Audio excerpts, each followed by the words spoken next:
Hello viewers, অসিদুদার free coaching চ্যানেলে তোমাদের সকলকে স্বাগত জানাই। আজকের ভিডিওটিতে তোমরা যারা কলকাতা বিশ্ববিদ্যালয় সহ রাজ্যের বিভিন্ন বিশ্ববিদ্যালয়ে ইতিহাস অনার্স বা পাশে ফার্স্ট সেমিস্টারে পড়ছো, তোমাদের যে CC1 বা MDC1 পেপারটি রয়েছে বা M1 পেপারটি রয়েছে প্রাচীন ভারতের ইতিহাস, এই পেপারটির একটি গুরুত্বপূর্ণ প্রশ্ন মৌর্য সাম্রাজ্যের প্রশাসনিক ব্যবস্থা। পাশাপাশি এই প্রশ্নটি তোমরা যারা পরবর্তীতে থার্ড সেমিস্টার অনার্সে পড়বে, তোমাদের যে CC3 পেপারটি থাকবে সেই পেপারটিরও কিন্তু এই প্রশ্নটি তোমাদেরকে 10 নম্বরের জন্য অ্যান্সার করতে হবে। এবং তোমরা এখন যারা ফার্স্ট সেমিস্টারে পড়ছো, জেনারেল বা পাশে পড়ছো MDC1 বা M1 পেপারে প্রাচীন ভারতের ইতিহাস, তোমাদের ক্ষেত্রে 20 নাম্বারের জন্য এই প্রশ্নটি ভেরি ভেরি ইম্পর্টেন্ট। সেই প্রশ্নটি নিয়ে আজকের এই ভিডিও ক্লাসে বিশদে আলোচনা করব এবং আলোচনার শেষে যে উত্তর সেটি তোমাদেরকে প্রোভাইড করবো। দেখে নেবো আমাদের মূল প্রশ্নটি কি রয়েছে। দেখো, ইতিহাস অনার্স বা পাস থার্ড সেমদের ক্ষেত্রে CC3 এবং জেনারেল যারা পড়ছো এখন তোমরা ফার্স্ট সেমিস্টারে, তোমাদের MDC1 বা M1 এই পেপারটির একটি গুরুত্বপূর্ণ প্রশ্ন মৌর্য সাম্রাজ্যের প্রশাসনিক ব্যবস্থা। তা শাসন ব্যবস্থা, এক কথায় এই শাসন ব্যবস্থাটি নিয়ে কিন্তু আজকের আলোচনার বিষয়। দেখো, তোমাদের এই জেনারেল যে তোমরা পড়ছো এই পেপারটি যে তোমাদের সাজেশন, সেই লাস্ট মিনিট সাজেশনও আমি দুদিন আগে আমার চ্যানেলে আপলোড করেছি, তার লিঙ্ক এই ভিডিও ডেসক্রিপশন বক্সে দেওয়া থাকবে, তোমরা অবশ্যই কিন্তু সেটা দেখে নিতে পারো। তা মৌর্য প্রশাসনিক ব্যবস্থা, মৌর্য প্রশাসন ব্যবস্থা বলতে তার যে শাসন ব্যবস্থা সেটি নিয়ে আলোচনা করতে হবে।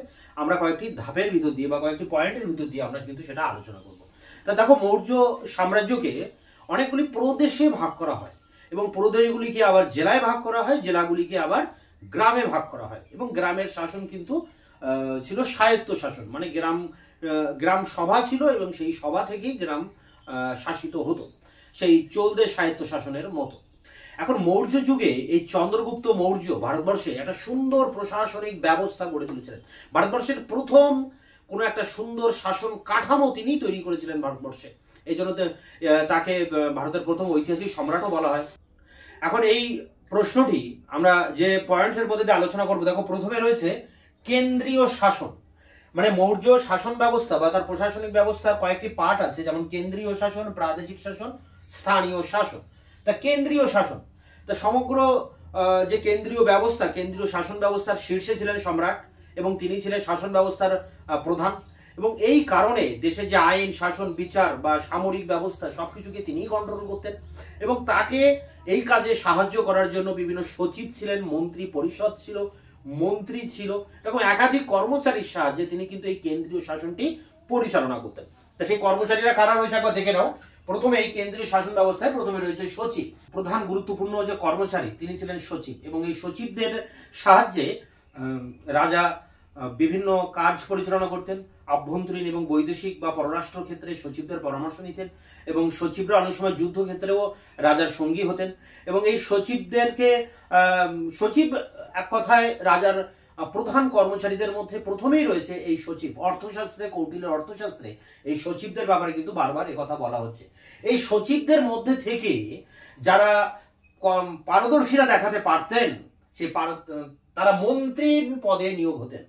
মানে সচিবদের ভিতর থেকে আরো উচ্চ পদে যে তার যে পদোন্নতি হতো কর্মচারীদের, তখন সে মন্ত্রী হিসেবে কিন্তু নিয়োগ হতো। মানে সচিবদের যে পরীক্ষা নেওয়া হতো সেটিকে খুব কঠিন পরীক্ষা বা কঠোর একটা পরীক্ষার ভিতর দিয়ে এই সচিবদেরকে মনোনয়ন করা হতো। তারপরে তাদের যোগ্যতা অনুযায়ী বা তাদের পারদর্শিতা অনুযায়ী সেই সচিবদের ভিতর থেকে আবার মন্ত্রী নিয়োগ করা হতো। এক একজন মন্ত্রীর বার্ষিক বেতন ছিল 48,000 পান, মানে 48,000 টাকা স্বর্ণ মুদ্রা সেই সময়। তা মন্ত্রীদের মানে মন্ত্রীরাও রাজার সবসময় সহযোগী ছিলেন এবং রাজার সমস্ত কাজে তারা পরামর্শ দিতেন। যদিও মন্ত্রীদের পরামর্শ নেওয়া না নেওয়া সম্রাটের নিজস্ব মানে ব্যাপার ছিল। এবং এই মন্ত্রীদের নিচের যে পর্যায়টা ছিল সেটি হচ্ছে মন্ত্রী পরিষদ। মন্ত্রীদের নিয়ে একটা পরিষদ গঠিত ছিল। এই মন্ত্রীদের পরামর্শ নেওয়া বা না নেওয়া সম্রাটের সম্পূর্ণ ইচ্ছাধীন ব্যাপার ছিল। কৌটিল্যের অর্থশাস্ত্রে এবং অশোকের শিলালিপিতে এই মন্ত্রী পরিষদের যে কাজকর্ম এবং তাদের যে বিবরণ সেটা কিন্তু লিপিবদ্ধ করা রয়েছে। তাহলে কেন্দ্রীয় শাসন ব্যবস্থার প্রথমে রয়েছে সচিব, সচিবদের ভিতর থেকে মন্ত্রী নিয়োগ করা হতো, আবার মন্ত্রীদেরকে নিয়ে মন্ত্রী পরিষদ গঠিত হতো। এছাড়া ছিল অমাত্য। অমাত্য বলতে বিভিন্ন বিষয়ে এই অমাত্যরা কিন্তু দেখাশোনা করতেন। হ্যাঁ, সরকারের গুরুত্বপূর্ণ বিভাগ এনারা তদারকি করতেন। এছাড়া ছিল অধ্যক্ষ। অধ্যক্ষের কথা বলা যায় যে কোনো একটি বিভাগের যিনি ভারপ্রাপ্ত কর্মচারী তাকে আমরা অধ্যক্ষ বলতে পারি। যেমন হচ্ছে খনি, গোশালা, অশ্বশালার এনারা এর প্রধান যারা হতেন তাদেরকে আমরা অধ্যক্ষ বলি।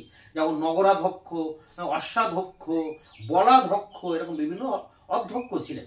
এবং এই অধ্যক্ষরা বার্ষিক 1000 পান তারা বেতন পেতেন। এছাড়া অন্যান্য আরো অনেক কর্মচারী ছিল, যেমন সমাহর্তা ছিলেন রাজস্ব বিভাগের প্রধান কর্মচারী। হ্যাঁ, এবার সন্নিধাতা ছিলেন রাজস্ব কোষাধ্যক্ষ ছিলেন এই সন্নিধাতা। এছাড়া আরো অন্যান্য কর্মচারী ছিলেন, যেমন ব্রাহ্মণ, পুরোহিত, দৈবারক, প্রতিবেদক, দুর্গপাল, নগরপাল, হ্যাঁ, এরকম একাধিক কর্মচারীর কিন্তু উল্লেখ পায়। গুপ্তচর ছিলেন। তাই এগুলো নিয়ে এই যে কর্মচারীদের যে পরিষদ, এই যে আমলাতন্ত্র, এই চন্দ্রগুপ্ত মৌর্য এইভাবে তার একটা আমলাতন্ত্র তৈরি করেছিলেন। হ্যাঁ, পরপর মানে উচ্চপদস্থ, মধ্যবর্তী, তারপর নিম্ন পদস্থ, এরকম বিভিন্ন পরপর একটা ধাপ তৈরি করেছিলেন কর্মচারীদের। এটাকে বলা হচ্ছে একটা আমলাতন্ত্র। এই জন্য ডক্টর রমিলা থাপার বলছেন যে ভারতবর্ষে প্রথম এই যে সরকারি আমলাতন্ত্র, এটা কিন্তু এই চন্দ্রগুপ্ত মৌর্যই তৈরি করেছিলেন। এবং এই মৌর্য প্রশাসনিক ব্যবস্থায় কেন্দ্রীয় শাসনের ক্ষেত্রে আমরা এই সব কর্মচারীদের উল্লেখ করতে হবে বা আমরা উল্লেখ পাই। এরপরে আমরা যেটা কেন্দ্রীয় শাসনের পরে আমরা যেটা দেখব সেটি হচ্ছে দেখো প্রাদেশিক শাসন ব্যবস্থা। প্রদেশগুলোকে এক কথায় মৌর্য যুগে দেশ বলা হতো। এবং অনেকগুলি বিভাগ ছিল। এই প্রাদেশিক শাসন বলতে একটা সাম্রাজ্যকে, মানে মৌর্য সাম্রাজ্যকে অনেকগুলি প্রদেশে ভাগ করা হয়। সেই প্রদেশগুলোকে আবার বিভিন্ন জেলায় ভাগ করা হয়। জেলা বলতে এখানে আহর বা বিষয় বলা যায়। জেলার নাম ছিল সেই সময় আহর বা বিষয় বা জেলা। এই জেলাগুলি আবার অনেকগুলি গ্রামে বিভক্ত ছিল এবং গ্রাম ছিল শাসন ব্যবস্থার সর্বনিম্ন একক। গ্রামগুলি শাসিত হতো স্বায়ত্ত শাসনের ভিত্তিতে। এবার দেখো এই প্রাদেশিক শাসন ব্যবস্থায় প্রথমে যেটা আমরা দেখবো সেটা হচ্ছে প্রাদেশিক বিভাগ। চন্দ্রগুপ্ত মৌর্য সমগ্র সাম্রাজ্যকে 4টি প্রদেশে বিভক্ত করেন। প্রথমে রয়েছে উত্তরাপথ। উত্তরাপথের রাজধানী ছিল তক্ষশিলা। ছিল দক্ষিণাপথ, যার রাজধানী ছিল সুবর্ণগিরি। এছাড়া ছিল প্রাচ্যদেশ। প্রাচ্যদেশের রাজধানী ছিল পাটলিপুত্র।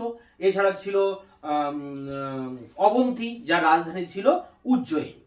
পরবর্তীকালে অশোক যখন কলিঙ্গ প্রদেশটি দখল করেন, তখন কলিঙ্গটি এই সাম্রাজ্যের, মৌর্য সাম্রাজ্যের 5ম প্রদেশ হিসাবে অন্তর্ভুক্ত হয় এবং এর রাজধানী ছিল তোরসালি। এই 5টি বিভাগ ছিল টোটাল প্রদেশের ক্ষেত্রে, 5টি প্রদেশ। এবং এখানে বলা হচ্ছে পরের পয়েন্ট দেখো, প্রাদেশিক শাসক মানে প্রদেশ কারা শাসন করতেন? প্রদেশ শাসন করতেন প্রদেশপাল বা বলা যায় যুবরাজ, মানে রাজার পুত্র বা রাজার কোনো নিকটাত্মীয়রা এই প্রদেশগুলিকে কিন্তু শাসন করতেন। এছাড়া প্রদেশের প্রধান শাসকও ছিলেন সমাহর্তা, যিনি রাজস্ব বিভাগ দেখাশোনা করতেন, আইন শৃঙ্খলা রক্ষা করতেন এবং কেন্দ্রের সাথে যোগাযোগ রক্ষা করে চলতেন। তা এই প্রাদেশিক বিভাগ বলতে 5টি এবং এখানে শাসক বলতে আমরা যুবরাজ বা প্রদেশপাল বা সমাহর্তাদের কথা বলতে পারি। এছাড়া প্রতিটি প্রদেশে কিন্তু আলাদা করে পৃথক মন্ত্রিসভাও ছিল। কেন্দ্রে যেমন রাজার একটা মন্ত্রিসভা ছিল, ঠিক সেরকম প্রদেশের ক্ষেত্রেও কিন্তু প্রদেশপালের একটা মন্ত্রিসভা ছিল। প্রদেশের উপর রাজার নিয়ন্ত্রণ, কিভাবে এই প্রদেশগুলির উপর রাজা নিয়ন্ত্রণ করতেন? বিভিন্নভাবে নিয়ন্ত্রণ করতেন। রাজা নিয়মিত নির্দেশ পাঠাতেন, নিয়মিত প্রদেশগুলি থেকে রাজস্ব আদায় করতেন এবং নিয়মিত প্রদেশগুলির উপরে তিনি বিভিন্ন গুপ্তচর নিয়োগ করে খবর রাখতেন। হ্যাঁ, এছাড়া প্রদেশের সাথে, প্রদেশে যিনি প্রদেশপাল, তিনি কেন্দ্রের সাথে নিয়মিত কিন্তু যোগাযোগ রাখতেন এবং এই প্রাদেশিক শাসনকর্তাদের প্রায় অন্তর তাদের বদলি করা হতো। হ্যাঁ, তাদের উপরে কঠোর নজরদারি রাখা হতো। এইভাবে রাজা কেন্দ্রে বসে প্রদেশগুলির উপর কিন্তু কঠোর নিয়ন্ত্রণ বজায় রাখতেন। তো এরপরে দেখো, তাহলে আমরা কি বললাম? এটা প্রাদেশিক শাসন বললাম। প্রাদেশিক শাসনের পরে আমরা যে পার্টটি দেখবো সেটি হচ্ছে স্থানীয় শাসন ব্যবস্থা। তাই স্থানীয় শাসন বলতে প্রদেশের পরে যে বিভাগটি রয়েছে আহর বা বিষয় বা জেলা, জেলাগুলি ছিল গ্রামে বিভক্ত। গ্রামগুলি আবার অনেকগুলি মানে স্বায়ত্ত শাসন প্রতিষ্ঠানের দ্বারা শাসিত হতো। তাই স্থানীয় শাসন ব্যবস্থার ক্ষেত্রে আমরা অনেক সময় দেখেছি যে গ্রাম, একটা গ্রামের যে শাসন ব্যবস্থা, সেই শাসন ব্যবস্থায় নির্বাচনের মাধ্যমে একটা গ্রাম প্রধান নির্বাচন করা হতো। সেই গ্রাম প্রধান গ্রামের বিচার, গ্রামের আইন শৃঙ্খলা, চুরি ডাকাতি ইত্যাদি মেনটেন করতেন এবং এই গ্রাম প্রধানের উপরে মানে প্রায় 10টি গ্রাম নিয়ে গোপ বলে আরেকটি কর্মচারী ছিল, তার অধীনে ছিল প্রায় 10টি গ্রামের দায়িত্ব। এছাড়া গোপের উপরেও আবার স্থানিক বলে আরেকজন কর্মচারী ছিলেন, যে যার অধীনে আবার অনেকগুলি গোপ থাকতো। তাহলে গ্রাম প্রধান, 10টি গ্রামের একজন থাকতেন, তার নাম গোপ। আবার অনেকগুলি গোপের উপরে একজন থাকতেন, তাকে বলা হতো স্থানিক। তা এরকম কিন্তু অনেকগুলো ভাগ ছিল গ্রামের ক্ষেত্রে এবং গ্রামে নির্বাচনের মাধ্যমে গ্রাম প্রধান নির্বাচন করা হতো। এই বিষয়টি নিয়ে কিন্তু স্থানীয় প্রশাসন নিয়ে আমাদের আলোচনা করতে হবে। এছাড়া দেখো, যে কৌটিল্যের অর্থশাস্ত্রে এবং মেগাস্থিনিসের ইন্ডিকা গ্রন্থ থেকে আমরা জানতে পারছি যে বিভিন্ন মানে নগর, বিভিন্ন নগরগুলিকে আলাদা করে শাসন করার জন্য নগর সভা ছিল, হ্যাঁ, নগর পরিষদ ছিল। যেমন আমরা এখন দেখি যে শহরগুলি শাসিত হয় পৌর বোর্ডের দ্বারা বা পৌরসভা দ্বারা, মিউনিসিপাল কর্পোরেশন বলি আমরা যাকে। তা সেই যে ব্যাপারটা কিন্তু এই মৌর্য যুগেই প্রথম শুরু হচ্ছে, এই কর্পোরেশন ব্যাপারটা, এই পৌরসভার ব্যাপারটি এই মৌর্য যুগেই শুরু হচ্ছে। তা দেখো পৌর শাসন, পৌর মানে এখানে নগরের শাসনের কথা বলা হচ্ছে। এখানে মৌর্য যুগে যে একাধিক নগর ছিল, যেমন তক্ষশিলা, উজ্জয়িনী রয়েছে, সুবর্ণগিরি, পাটলিপুত্র, শ্রাবস্তী, কৌশাম্বী, এরকম একাধিক নগর আছে, পুণ্ড্রবর্ধন। এইসব নগরগুলিতে কিন্তু আলাদা আলাদা একটি শাসন পরিষদ গড়ে উঠেছিল। এক্ষেত্রে বলা হচ্ছে যে পাটলিপুত্রের শাসন ব্যবস্থা, মেগাস্থিনিস পাটলিপুত্রের শাসন ব্যবস্থা সুন্দর একটা বর্ণনা দিয়েছেন তার ইন্ডিকা গ্রন্থে। যদিও মেগাস্থিনিস অল ওভার এই যে মৌর্য যুগের চন্দ্রগুপ্ত মৌর্যের শাসন ব্যবস্থাতে, এনাকে তিনি বলছেন যে কেন্দ্রীভূত শাসন ব্যবস্থা, সেন্ট্রালাইজড বিউরোক্রাসি বলে তিনি কিন্তু অভিহিত করেছেন। মানে টোটাল ব্যবস্থাটি ছিল একটি কেন্দ্রীভূত, রাজা কেন্দ্রে থেকে, কেন্দ্রীয় শাসন ব্যবস্থা থেকে টোটাল সিস্টেমটাকে তিনি নিয়ন্ত্রণ করতেন। তাই মেগাস্থিনিস এই টোটাল মানে এই প্রশাসনিক ব্যবস্থাটাকে চন্দ্রগুপ্ত মৌর্যের তিনি বলেছেন সেন্ট্রালাইজড বিউরোক্রাসি, মানে কেন্দ্রীভূত আমলাতন্ত্র। তা যাই হোক, চন্দ্রগুপ্ত মৌর্যের যে এই পাটলিপুত্র যে রাজধানী ছিল, যে রাজধানী সুন্দর একটা বর্ণনা দিয়েছেন মেগাস্থিনিস। তিনি বলছেন যে এই নগর 9.5 মাইল লম্বা, 2 মাইল চওড়া ছিল। এই নগরটি পরিচালনা করার জন্য 30 জন সদস্যের একটি বোর্ড ছিল, যে বোর্ডটি আবার 5টি ভাগে বিভক্ত ছিল, 6টি ভাগে বিভক্ত ছিল, এবং প্রত্যেকটি বিভাগে 5 জন করে কর্মচারী বা এই সদস্য এখানে ছিল। তাহলে 530, মোট 30 জনের একটি পৌরসভা। এই পৌরসভা নগরের পৃথক পৃথক দায়িত্ব পালন করতো। কেউ জন্ম মৃত্যুর হিসাব রাখতো, কোনো বোর্ড হয়তো বিদেশিদের আপ্যায়ন করতেন, কেউ হয়তো শিল্পগুলো পরিচালনা করতেন, কেউ কোনো বোর্ড হয়তো নগরে কে আসছে কে যাচ্ছে সেগুলো তদারকি করতেন, কেউ হয়তো রাজস্ব আদায় করতো। এইভাবে প্রত্যেকটা বিভাগের কিন্তু পৃথক পৃথক দায়িত্ব ছিল নগরগুলিতে। তাহলে আমরা স্থানীয় শাসন ক্ষেত্রে আমরা কি দেখছি না, পৌর শাসন ছিল, এবং সেখানে পাটলিপুত্রের যে শাসন ব্যবস্থা তার একটি সুন্দর বর্ণনা এখানে মেগাস্থিনিস উল্লেখ করছেন। এরপরে দেখো, এগুলো হচ্ছে এই 3টি যে ব্যবস্থার কথা বলছি, এই 3টি ব্যবস্থা নিয়েই কিন্তু মৌর্য প্রশাসনিক ব্যবস্থা, কেন্দ্রীয়, প্রাদেশিক এবং স্থানীয় শাসন। এবং এগুলো এই পয়েন্টের ভিতর দিয়ে কিন্তু আমাদের আলোচনা করতে হবে। এগুলো রেখে আরো তো অনেক কিছু নিয়েই তার শাসন ব্যবস্থা গড়ে উঠেছিল। যেমন প্রথমে যে বলা যায় যে সামরিক ব্যবস্থা, তা চন্দ্রগুপ্ত মৌর্য তার এই বিশাল সাম্রাজ্যকে রক্ষা করার জন্য তিনি একটা সুন্দর সামরিক ব্যবস্থা গড়ে তুলেছিলেন। তার সেনাবাহিনীতে প্রায় 6টি বিভাগ ছিল, অশ্বারোহী বাহিনী, রথারোহী বাহিনী, পদাতিক বাহিনী, রণহস্তি বাহিনী, রণতরী বাহিনী, সামরিক রসদপত্র আদান প্রদানের জন্য একটা বাহিনী বা বিভাগ ছিল। তা প্লিনি এখানে উল্লেখ করছেন যে মেগাস্থিনিসের চন্দ্রগুপ্ত মৌর্যের প্রায় 6 লক্ষ পদাতিক সেনা ছিল, এবং 30,000 অশ্বারোহী, 9,000 রথারোহী, এরকম 10,000 হস্তি বাহিনী, এরকম বিরাট একটা সেনাবাহিনী কিন্তু তার ছিল। এই চন্দ্রগুপ্ত মৌর্যের সামরিক ব্যবস্থাটা কেমন ছিল সেটিও কিন্তু আমাদের পাশাপাশি আলোচনা করতে হবে। এরপর দেখো গুপ্তচর ব্যবস্থা। চন্দ্রগুপ্ত মৌর্য একটা সুন্দর গুপ্তচর ব্যবস্থা তৈরি করেন, যে গুপ্তচরদের সাহায্যে তিনি একটা সাধারণ প্রজা থেকে শুরু করে একেবারে উচ্চপদস্থ কর্মচারী পর্যন্ত প্রত্যেকের উপরে নজরদারি রাখতেন। এবং এই গুপ্তচররা গৃহস্থের ছদ্মবেশ, ব্যবসায়ীর ছদ্মবেশ, ছাত্র বা সন্ন্যাসীর ছদ্মবেশ, বার বনিতার ছদ্মবেশে তারা এই গুপ্তচর বৃত্তির কাজ করতো, এবং একটা গুপ্তচরের উপর আরেকটা গুপ্তচরকে কিন্তু নজরদারি করার জন্য রেখে দেওয়া হতো। তা মৌর্য যুগের এই যে গুপ্তচর ব্যবস্থা, এটাও একটা প্রশ্ন, এটাও একটা টিকা প্রশ্ন, এটাও পড়তে হয়। তো এই গুপ্তচর ব্যবস্থা ছিল একটা সুদক্ষ গুপ্তচর ব্যবস্থা চন্দ্রগুপ্ত মৌর্য তৈরি করেছিলেন। এরপরে দেখো বিচার ব্যবস্থা। চন্দ্রগুপ্ত মৌর্য দেশে একটা সুন্দর সুষ্ঠু নিরপেক্ষ বিচার ব্যবস্থা তৈরি করেন, এবং বিচারের ক্ষেত্রে তিনি নিজেও বিচার করতেন, দক্ষ ব্যক্তিদের সাহায্যে তিনি বিচার ব্যবস্থা পরিচালনা করতেন। কৌটিল্য বলছেন যে ধর্মাস্থিও বলে একটা দেওয়ানি আদালত ছিল, এবং কণ্টক শোধন বলে একটি ফৌজদারি আদালত ছিল। এছাড়া স্থানিক, দ্রোণমুখ বলেও কিন্তু নিম্ন যে আদালত তারও অস্তিত্ব এখানে দেখা যায়।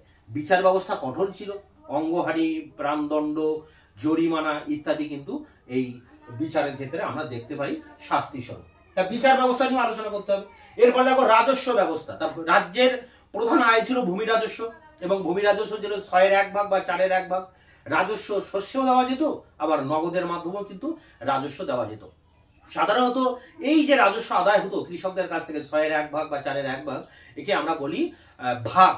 হ্যাঁ, মূল যে রাজস্ব তার নাম হচ্ছে ভাগ। এছাড়াও কিন্তু বিভিন্ন ধরনের কর আদায় করতেন রাজারা, যেমন বিবাহ কর, পথ কর, জল কর, চারণ কর, সেচ কর ইত্যাদি কর, ফেরি কর, গৃহ কর, এগুলোকে কৌটিল্য বলছেন বলি। তা ভাগ আর বলি এই দুই ধরনের কর চন্দ্রগুপ্ত মৌর্য বা মৌর্য সম্রাটরা আদায় করতেন। তা রাজস্ব ব্যবস্থা খুব ভালো ছিল, সুন্দর রাজস্ব ব্যবস্থা ছিল, প্রচুর পরিমাণে রাজস্ব আদায় হতো, রাজকোষ পূর্ণ ছিল, যে অর্থের সাহায্যে এই বিরাট বড় একটা সেনাবাহিনীকে মেনটেন করা সম্ভব হয়েছিল। এবং পরবর্তীকালে আমরা জানি অশোক অনেক জনহিতকর কাজকর্ম করেন, সেই জনকল্যাণমূলক কাজকর্মের ক্ষেত্রেও প্রচুর অর্থের প্রয়োজন ছিল, সেই অর্থ কিন্তু এই রাজস্ব থেকে তারা নির্বাহ করতেন। তাহলে রাজস্বের একটা বড় অংশ প্রজা কল্যাণের উদ্দেশ্যে কিন্তু মৌর্য সম্রাটরা ব্যয় করতেন। এরপরে দেখো রয়েছে, আমরা আলোচনা করব মূল্যায়ন।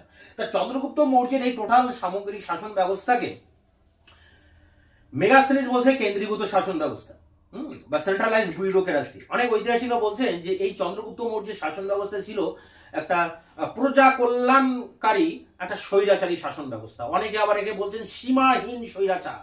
হ্যাঁ, সীমাহীন স্বৈরাচারের কথা এখানে বলছেন। যাই হোক, ডক্টর রমিলা থাপার বলছেন যে প্রাচীনকালে ভারতবর্ষে মানে প্রথম যে সরকারি আমলাতন্ত্র, সেই সরকারি আমলাতন্ত্রের জনক ছিলেন এই চন্দ্রগুপ্ত মৌর্য।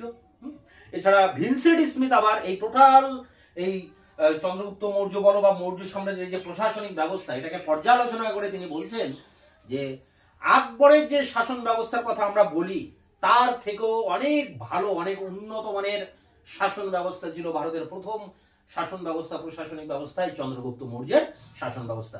তাই এই বিষয়টা নিয়ে এইসব পয়েন্টের উপর দিয়ে যেমন হচ্ছে কেন্দ্রীয় শাসন, প্রাদেশিক স্থানীয় শাসন, সামরিক, গুপ্তচর, বিচার, রাজস্ব এবং শেষে মূল্যায়ন দিয়ে এর নোটসটিকে শেষ করতে হবে। এবং এটা তোমরা যারা এখন পাশে পড়ছো জেনারেল ফার্স্ট সেমিস্টারের জন্য সিসি এমডিসি 1 বা M1 তোমাদের কিন্তু 20 নম্বরের জন্য ভেরি ভেরি ইম্পর্টেন্ট প্রশ্ন। আর তোমরা যারা পরবর্তীতে থার্ড সেমিস্টার অনার্সে পড়বে তোমাদের কিন্তু এই প্রশ্নটাই 10-এর জন্য ভেরি ভেরি ইম্পর্টেন্ট। তাই এটা তোমাদের ক্ষেত্রে অ্যাডভান্স দেওয়া থাকছে আমার চ্যানেলে, তোমাদের ক্ষেত্রেও এটা দরকার। তাই এই 10 নম্বর বা 20 নম্বরের জন্য মানে প্রায় 1000 ওয়ার্ডের কাছাকাছি এর নোটসটি তৈরি করতে হবে। কিভাবে করবে তোমরা, এর উত্তরটি কিভাবে লিখবে, সেই উত্তরটি আমি নিজে লিখে হাতে লিখে তোমাদের জন্য তৈরি করেছি। এবার আমি সেই লাইন টু লাইন সেই নোটের উত্তরটি নিয়ে আলোচনা করব। University of Calcutta, BA history honours general, first semester MDC 1 বা M1, এবং তোমরা যারা পরবর্তীতে থার্ড সেমিস্টার অনার্সে পড়বে তোমাদের CC 3, তোমাদের জন্য এই প্রশ্ন মৌর্য শাসন ব্যবস্থার বৈশিষ্ট্য আলোচনা করো বা মৌর্য প্রশাসনিক ব্যবস্থাটি আলোচনা করো। পাশের ক্ষেত্রে ফার্স্ট সেমদের ক্ষেত্রে এটা 20-র জন্য ইম্পর্টেন্ট, আর তোমরা যারা পরবর্তীতে থার্ড সেম অনার্সে পড়বে CC 3-তে তখন এটি 10 নম্বরের জন্য ইম্পর্টেন্ট প্রশ্ন। তো এর উত্তরটি তোমরা যেভাবে লিখবে, দেখো রমিলা থাপার তার Ashoka and decline of the Maurya গ্রন্থে বলেছেন মৌর্য রাষ্ট্র প্রতিষ্ঠার মধ্য দিয়ে একটি কেন্দ্রবদ্ধ সাম্রাজ্য শুরু হলো। মৌর্য সাম্রাজ্যের খ্যাতি ও প্রতিপত্তি দুই কাণ্ডারি ছিলেন চন্দ্রগুপ্ত ও অশোক। এরা একটি সুবিন্যস্ত ও মজবুত প্রশাসনিক কাঠামো গড়ে তুলেছিলেন। মৌর্য প্রশাসনের স্বরূপ সম্পর্কে অবগত হতে গেলে গ্রিক দূত মেগাস্থেনিসের ইন্ডিকা, কৌটিল্যের অর্থশাস্ত্র ও অশোকের লিপিমালায় 3টি প্রধান উপাদান হলেও বৌদ্ধ শাস্ত্র দিব্যবদান, জৈন শাস্ত্র পরিশিষ্ট পার্বণ এবং রুদ্রদামনের জুনাগড় লিপি উপাদান হিসেবে উল্লেখযোগ্য। তাই এখানে দেখো আমি এখানে অনেকগুলো আন্ডারলাইন করেছি, তোমাদেরও ক্ষেত্রেও কিন্তু পরীক্ষার খাতায় এরকম আন্ডারলাইন করতে হবে। গুরুত্বপূর্ণ নাম বা ঐতিহাসিকদের নামের তলায় কিন্তু এইভাবে আন্ডারলাইন অবশ্যই করতে হবে পরীক্ষকের দৃষ্টি আকর্ষণ করার জন্য। পরের প্যারায় দেখো, তত্ত্বগতভাবে মৌর্য রাষ্ট্রের কাঠামো ছিল রাজতান্ত্রিক এবং অতিমাত্রায় কেন্দ্রীভূত। নীলকণ্ঠ শাস্ত্রী তার comprehensive history of India volume 2-তে বলছেন, the age of the Maurya empire was the age of the large monarchical state.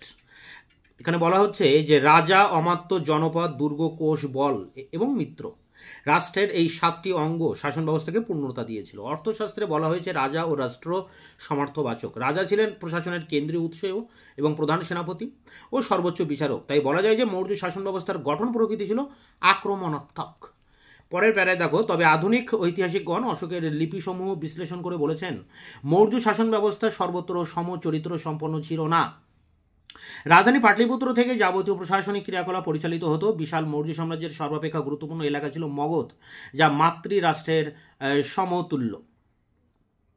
যাকে বলা হচ্ছে মেট্রোপলিটন স্টেট।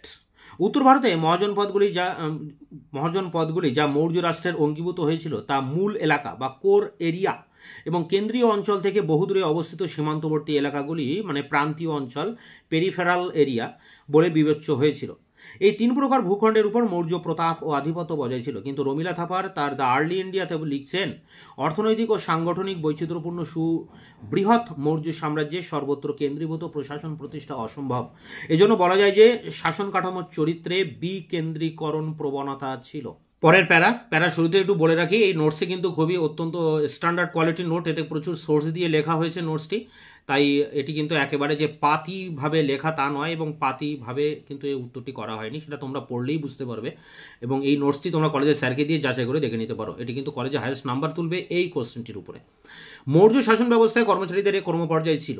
কৌটিল্য বলেছেন মন্ত্রীদের সাহচর্যের উপর রাজার সাফল্য নির্ভরশীল ছিল। অর্থশাস্ত্রের সচিবদের বলা হয় মন্ত্রীন, যাদের নিয়ে একটি মন্ত্রী পরিষদ গঠিত ছিল। কাশীপ্রসাদ জয়সওয়াল বলেছেন মন্ত্রী পরিষদ শাসন কার্যে অবিসংবাদী কর্তৃত্ব প্রদান করত, যদিও বেণীমাধব বড়ুয়া ও উপেন্দ্রনাথ ঘোষাল তার বক্তব্য খণ্ডন করে বলেছেন মন্ত্রী পরিষদ কেবলমাত্র আলাপ আলোচনা করতে পারত, শাসন কার্যে সিদ্ধান্ত নেওয়ার ক্ষমতা তাদের ছিল না। রাজপুরুষেরা মর্যাদা অনুযায়ী বেতন পেতেন, যেমন মন্ত্রী পরিষদের মন্ত্রীদের বার্ষিক বেতন ছিল 48,000 পান এবং পরিষদের 12,000 পান। অর্থশাস্ত্রে উল্লেখিত সচিবদের মধ্যে সর্বোচ্চ পদাধিকারী ছিলেন মহামাত্র, যথা অন্ত মহামাত্র, ইতিঝাক মহামাত্র ইত্যাদি। মন্ত্রী পরিষদ ব্যতীত অমাত্য নামক কর্মচারী গুরুত্বপূর্ণ ভূমিকা পালন করতেন। কঠোর পরীক্ষার মাধ্যমে এদের নিয়োগ করা হতো। মৌর্য আমলে পুরোহিত শ্রেণী বিশেষ রাজনৈতিক ক্ষমতা ভোগ করতেন। পুরোহিতদের পরেই ছিল যুবরাজদের স্থান। অর্থশাস্ত্রে নগরাধ্যক্ষ, বলাধ্যক্ষ প্রভৃতি 32 জন অধ্যক্ষ নামক কর্মচারীর উল্লেখ আছে। ইন্ডিকায় অ্যাগ্রোনময় ও অষ্টিনময় নামক 2 শ্রেণীর কর্মচারীর উল্লেখ করা হয়েছে, যারা সম্ভবত জেলা ও পৌর শাসনের দায়িত্ব প্রাপ্ত ছিলেন। পরের প্যারায় দেখো, মৌর্য সাম্রাজ্য মূলত 2টি প্রশাসনিক এককে বিভক্ত ছিল। এক রাজার প্রত্যক্ষ শাসনাধীন অঞ্চল, আর 2 ছিল ভূস্বামী শাসিত অঞ্চল। প্রত্যক্ষ শাসনাধীন অঞ্চল কয়েকটি প্রদেশ বা জনপদে বিভক্ত ছিল। অশোকের আমলে এরকম 5টি প্রদেশ ছিল। এদের মধ্যে কলিঙ্গ ব্যতীত অন্য 4টি চন্দ্রগুপ্তের আমলে ছিল বলে মনে করা হয়। প্রদেশগুলি জেলা এবং জেলাগুলি অহরস বা বিশ্বাসে বিভক্ত ছিল। অশোকের লেখ থেকে প্রদেশে শাসনকর্তা হিসাবে কুমার বা আর্যপুত্র শব্দটি পাওয়া গেছে। বেণীমাধব বড়ুয়া ও দীনেশচন্দ্র সরকার বলেছেন আর্যপুত্র বলতে রাজপুত্রকে বোঝানো হলেও তার পদমর্যাদা কুমারের মতো নয়। পরের প্যারায় দেখো, মৌর্য শাসনের সর্বনিম্ন একক ছিল গ্রাম, যেখানে সাধারণত কেন্দ্র হস্তক্ষেপ করত না। গ্রামিক নামক কর্মচারী গ্রাম শাসন পরিচালনা করতেন। অর্থশাস্ত্রে গ্রামিকদের উপরে গোপ এবং গোপের উপরে যথাক্রমে স্থানিক ও প্রদেষ্টি নামক কর্মচারীর উল্লেখ আছে। প্রতিটি গ্রাম ভাগ ও বলি নামক দুটি করের মাধ্যমে কেন্দ্রের সাথে যুক্ত ছিল। তবে প্রাদেশিক শাসকদের নিয়ন্ত্রণের জন্য মহামাত্র নামক কর্মচারী কেন্দ্র নিযুক্ত করতেন। পরের প্যারা, অর্থশাস্ত্র অশোকের লেখ থেকে পৌর ব্যবহারিক, নগর ব্যবহারিক নামক কর্মচারীর উল্লেখ আছে, যারা যথাক্রমে পৌর শাসন ও নগর শাসনে যুক্ত ছিলেন। মেগাস্থেনিস পৌর শাসনের কাজে 6 সদস্য বিশিষ্ট 5টি সমিতির নাম ও তাদের কর্তব্য উল্লেখ করেছেন। ঐতিহাসিক ধারণা অন্যান্য শহরগুলিতেই অনুরূপ শাসন ব্যবস্থা প্রযুক্ত ছিল। সামরিক ও আর্থিক ক্ষেত্রে মৌর্য সম্রাটগণ সুনিয়ন্ত্রিত কাঠামো গড়েছিলেন। গ্রিক বিবরণ অনুসারে 6টি সমিতির প্রতিটিতে 5 জন সদস্য, অর্থাৎ মোট 30 জন সদস্য দ্বারা মৌর্য সামরিক প্রশাসন পরিচালিত হতো। এদের তত্ত্বাবধানে ছিল গো শকট নৌবাহিনী মানে নাবধক্ষ, অশ্বাবাহিনী অশ্বাধ্যক্ষ, রথাবাহিনী রথাধ্যক্ষ, হস্তিবাহিনী হস্তাধ্যক্ষ। বৃহৎ সাম্রাজ্যের বহু সংখ্যক রাজপুরুষ নিয়োগ, বিশাল সেনাবাহিনী প্রভৃতির জন্য প্রচুর সম্পদের প্রয়োজন, যা রাষ্ট্র সুষ্ঠু রাজস্ব ব্যবস্থা দ্বারা সংগ্রহ করত। উৎপন্ন ফসলের 6-1 অংশ রাজস্ব হিসেবে নির্দিষ্ট হলেও বাস্তবে অতিরিক্ত কর আদায়ের প্রবণতা ছিল। অর্থশাস্ত্রে অনুযায়ী সমাহর্তা রাজস্ব আদায়ের ভারপ্রাপ্ত ছিলেন। সেনাবাহিনীর অন্যতম অঙ্গ ছিল গুপ্তচর ব্যবস্থা, যার দ্বারা মৌর্য রাজারা সাম্রাজ্যের সমস্ত তথ্য সংগ্রহ করতেন। মেগাস্থেনিস এদের এপিস্কোই বা নজরদার, ইফর বা পরিদর্শক আখ্যা দিয়েছেন। কৌটিল্য এদেরকে গূঢ় পুরুষ বলেছেন। এই ব্যবস্থা শাসনের কেন্দ্রীকরণকে নির্দেশ করে। পরের প্যারা দেখো, সম্রাট অশোকের আমলে চন্দ্রগুপ্ত পরিচালিত শাসন কাঠামো কোনো পরিবর্তন হয়নি। অশোক চন্দ্রগুপ্তের এককেন্দ্রিক স্বৈরাচারী শাসনাদর্শ অব্যাহত রেখেও পিতৃতান্ত্রিক রাষ্ট্রীয় আদর্শের সংযোজন ঘটান এবং বলেন সকল প্রজাই আমার সন্তান। শাসন ক্ষেত্রে নিযুক্ত কর্মচারীদের দায়িত্ব কর্তব্যে নানা পরিবর্তন ঘটানো হয়। যেমন অশোক রাজুক নামে কর্মচারীদের কর্মপরিধি ও স্বাধীনতা বৃদ্ধি করেন। ধর্ম মহামাত্র নামক এক শ্রেণীর কর্মী নিয়োগ করে ধর্ম প্রচারককে রাষ্ট্রীয় কর্তব্যের অঙ্গীভূত করেন। বিচারের ক্ষেত্রে দণ্ড সমতা ও ব্যবহার সমতা নীতি প্রয়োগ করে তিনি আইনের সাম্য প্রতিষ্ঠা করেন। পরের প্যারে দেখো, মৌর্য শাসনের বৈশিষ্ট্য সমূহ পর্যালোচনা করে ভিনসেন্ট স্মিথ একে আনটেম্পারেড অটোক্রাসি বলে অভিহিত করেছেন। বস্তুত আইন, শাসন, বিচার তিনটি ক্ষেত্রে ক্ষমতার উৎস ছিলেন সম্রাট। স্বৈরাচারী শাসক হিসেবে শাসন হিসেবে চিহ্নিত করার জন্য এটি যথেষ্ট, কিন্তু বাস্তবে এমন কিছু নিয়ন্ত্রণ ছিল যা রাজার স্বৈরাচারকে নিয়ন্ত্রণ করতে পারত। হেমচন্দ্র রায়চৌধুরী তার political history of ancient India গ্রন্থে দেখিয়েছেন পুরানা প্রকৃতি এবং সামাজিক ও ধর্মীয় দায়বদ্ধতা মৌর্য রাজাদের নিয়ন্ত্রণে থাকতে বাধ্য করত। এছাড়া প্রশাসনিক স্থানীয় স্বায়ত্তশাসন ব্যবস্থা রাজ ক্ষমতা সংকুচিত করত। মৌর্য রাজারা মন্ত্রী পরিষদের সঙ্গে নিয়মিত পরামর্শ করতেন, যা স্বৈরাচারিতার পক্ষে বাধাস্বরূপ ছিল। এছাড়া সম্রাট অশোক যে মানবিক রাষ্ট্র দর্শন সৃষ্টি করেছিলেন তার সাথে স্বৈরাচারিতার মিল খুঁজে পাওয়া কঠিন। শেষ প্যারা, তবে মৌর্য আমলে কেন্দ্রীকরণ প্রবণতা ছিল। প্রাদেশিক শাসন ব্যবস্থা থাকলেও সম্রাট বিশাল গুপ্তচর বাহিনীর দ্বারা তাদের নিয়ন্ত্রণ করতেন। এমনকি সম্রাট অশোক পিতৃতান্ত্রিক রাষ্ট্রাদর্শ প্রয়োগ করলেও কেন্দ্রীকরণের প্রবণতা শিথিল করেননি। রবিলা থাপারের মতে অশোকের নতুন শাসন নীতি কেন্দ্রীকরণের ভিত্তিকে আরও জোরালো করেছিলেন। পরিশেষে বলা যায় মৌর্য রাজারা ছিলেন প্রজাদরদী, তাই মৌর্য শাসন এক কেন্দ্রিক স্বৈরাচার না হয়ে উদারনৈতিক স্বেচ্ছাতন্ত্রে পরিণত হয়েছিল। ডিএন ঝা তার আর্লি ইন্ডিয়া এ কনসিয়াস হিস্ট্রিতে মৌর্য রাষ্ট্রযন্ত্রের প্রধান বৈশিষ্ট্য ছিল একটি সুস্থিত ব্যবস্থা এবং ব্যাপক আমলাতন্ত্র। এই ছিল মৌর্য সাম্রাজ্যের প্রশাসনিক ব্যবস্থা। এটি কিন্তু খুবই ইম্পর্টেন্ট তোমাদের জন্য। এবার তোমরা এই নোটসটি কালেক্ট করে এটা তোমরা পড়তে পারো। আর এখানে তোমাদের আরেকটি প্রশ্ন মৌর্য সাম্রাজ্য থেকে ইম্পর্টেন্ট, মৌর্য সাম্রাজ্যের পতনের কারণ, সেই ভিডিওটি আমি এর পরের লেকচার ক্লাসে তোমাদের সামনে নিয়ে আসবো। ততক্ষণে তোমরা চ্যানেলটিকে সাবস্ক্রাইব করে চ্যানেলের পাশে থাকবে। আর তোমাদের যদি কোনো কিছু কমেন্ট থাকে অবশ্যই কমেন্ট সেকশনে জানাবে।